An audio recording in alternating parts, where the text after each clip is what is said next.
Alors que j'entreprenais une œuvre d'évangélisation en Bretagne, à nouveau les tziganes arrivent dans l'Assemblée de Dieu de Brest.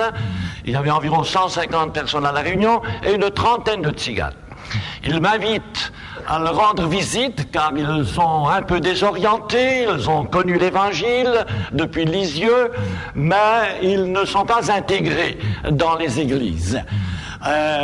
La raison, ils me l'expliquent, puis je les invite à la réunion de prière du soir.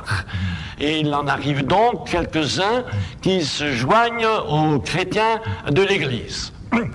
Alors ce soir-là, je dis, nous allons changer la réunion. Nous ne sommes pas des routiniers, on doit se laisser conduire justement par l'Esprit, nous sommes dans un mouvement de l'Esprit, mouvement de Pentecôte, et nous consacrons ce soir-là à prier pour que les tziganes reçoivent eux aussi le baptême dans le Saint-Esprit.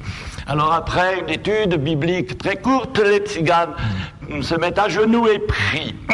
Et voici que, d'une manière puissante, extraordinaire, le Saint-Esprit se manifeste dans le cœur de ces gitans. Jésus-Christ les baptise, plusieurs d'entre eux, dans le Saint-Esprit.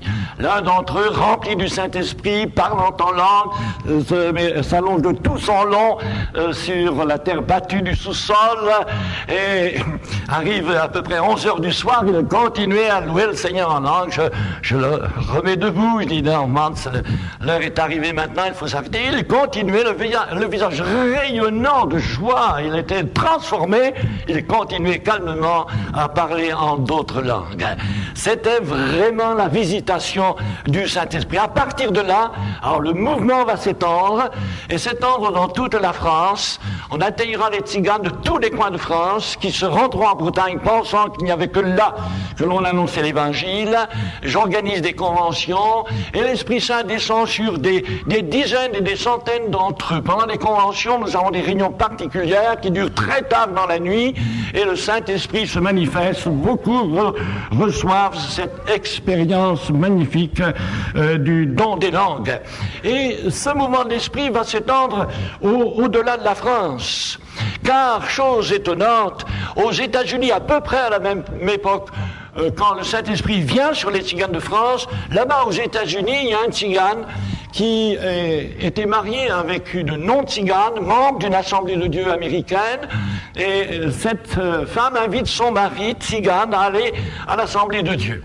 Dick Mason, son nom, se convertit donc dans l'Assemblée de Dieu, et plus tard c'est le père de toute la famille qui décède.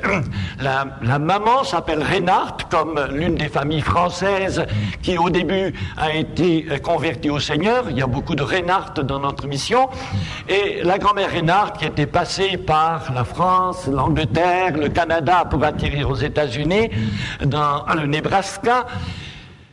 Au moment de l'enterrement, Dick, qui est converti, prie pour ses frères, ils sont 8 frères, et le pasteur, donc, fait l'enterrement, présente le message de l'Évangile. Dick prie dans sa caravane, on cherche Dick, on dit où est-il, et on le trouve dans sa caravane. Le premier frère qui rentre dans la caravane est touché par le Saint-Esprit, reçoit le baptême du Saint-Esprit, il venait d'entendre seulement l'évangile, mais tout juste de se convertir, et l'un après l'autre, tous reçoivent le baptême dans le Saint-Esprit.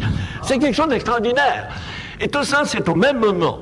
En Grèce, je rencontre un frère qui, un jour, priant sous un arbre, tout seul, il était converti, lui aussi reçoit le baptême dans le Saint-Esprit.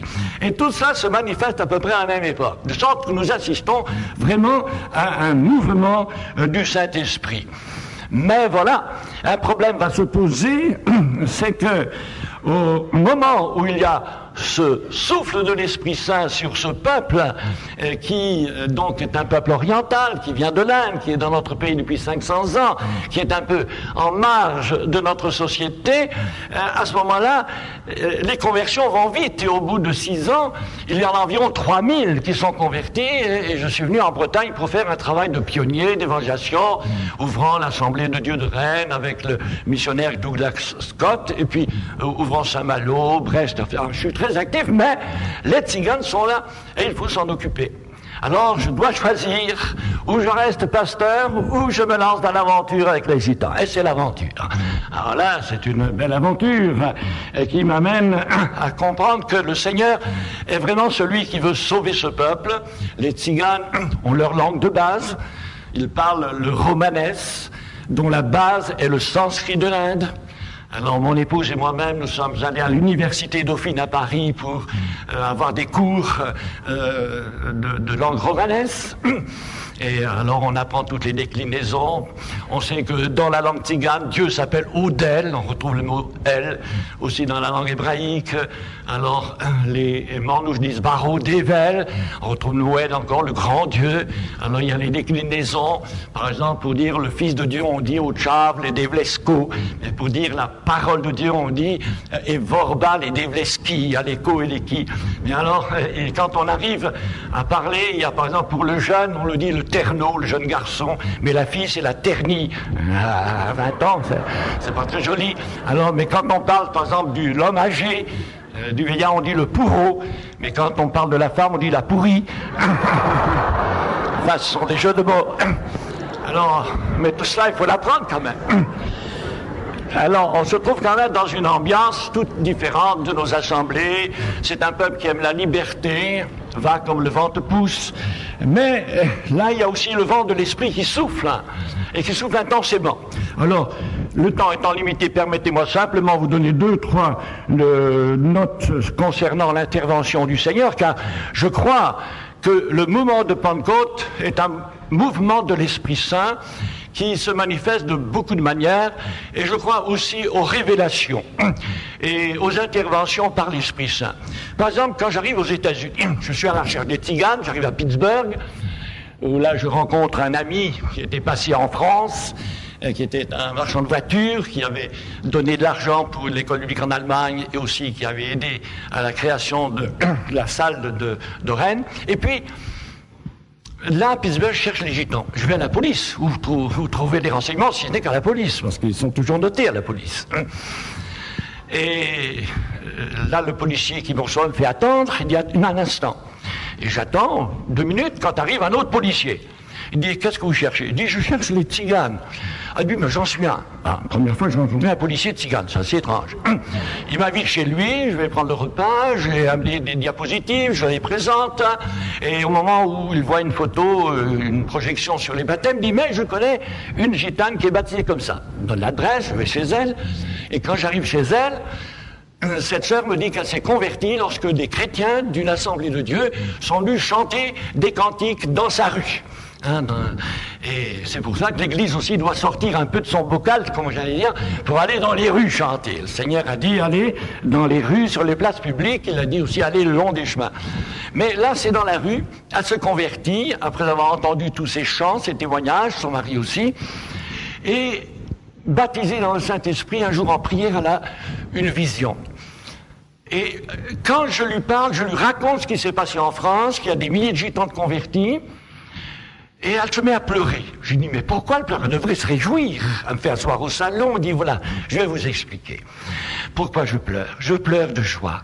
Parce qu'avant que vous arriviez, il y a quelques jours, en prière, le Seigneur m'a fait voir une vision des milliers de mon peuple convertis. Mais entre eux et moi, il y a une immense mer.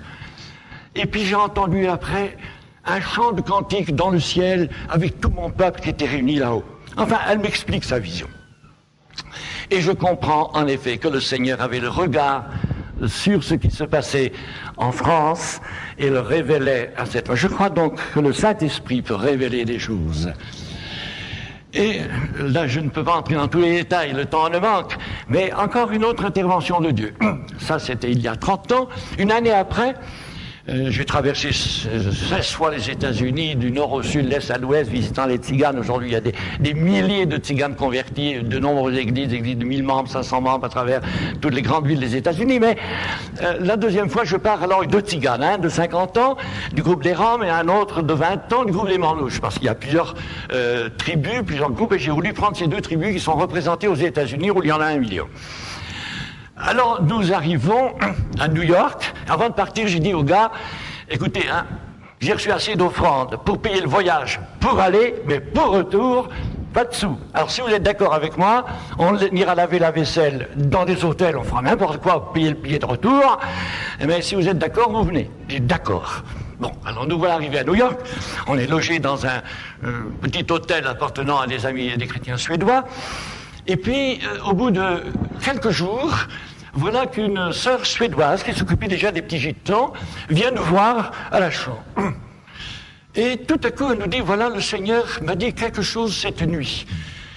Le Seigneur m'a réveillé et il m'a dit, tu vas aller trouver des frères de France et tu vas leur payer des billets d'avion. Elle dit, j'attendais un héritage de mon frère qui est décédé. J'attendais cet héritage pour la fin de l'année et nous étions au mois de mars et je viens de le recevoir. Alors le Seigneur m'a réveillé cette nuit pour vous. Et je viens vous voir, est-ce que vraiment vous avez besoin des billets d'avion? Elle ne savait rien du tout. Oh, alors...